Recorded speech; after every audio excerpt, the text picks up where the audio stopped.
అందరికీ యేసు నామములో శుభవందన తెలియజేస్తూ ఉన్నాను. ఈరోజు ఆదివారము అగాపే డైలీ మన్నా కీర్తనలు 122 కీర్తన 1 వచనం. యెహోవా మందిరమునకు వెళ్ళుదమని జనులు నాతో అనినప్పుడు నేను సంతోషించితిని.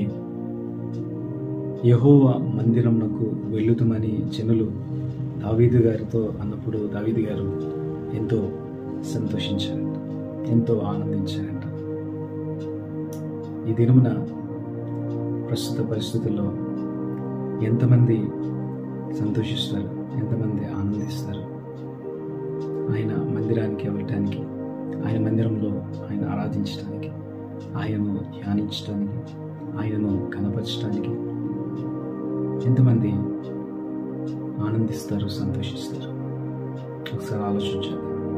ఒక ఆదివారం అని కాదు, మన జీవిత కాలం అంతా ఆయన మందిర ఆవరణంలో, ఆయన ద్వారము వద్ద ఉంటే చాలు అనే ఆశ, అభిలాష దేవుని బిడ్డలుగా మనలో ఉండాలి.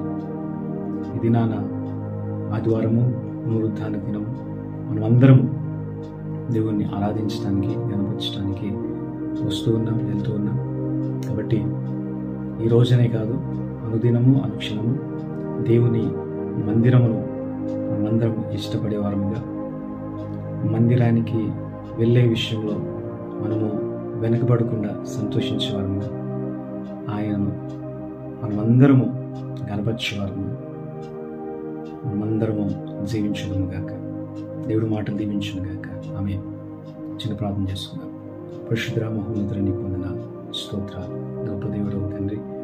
అవును దేవా, నీ మందిరం అనగానే తండ్రి మేము వెనకడుగు వేయక ఎంతగానో సంతోషిస్తూ, ఆనందిస్తూ, గంతులు వేస్తూ, ఉత్సాహంతో మీ సన్నిధికి రావటానికి, వెళ్ళటానికి సహాయం చేయండి.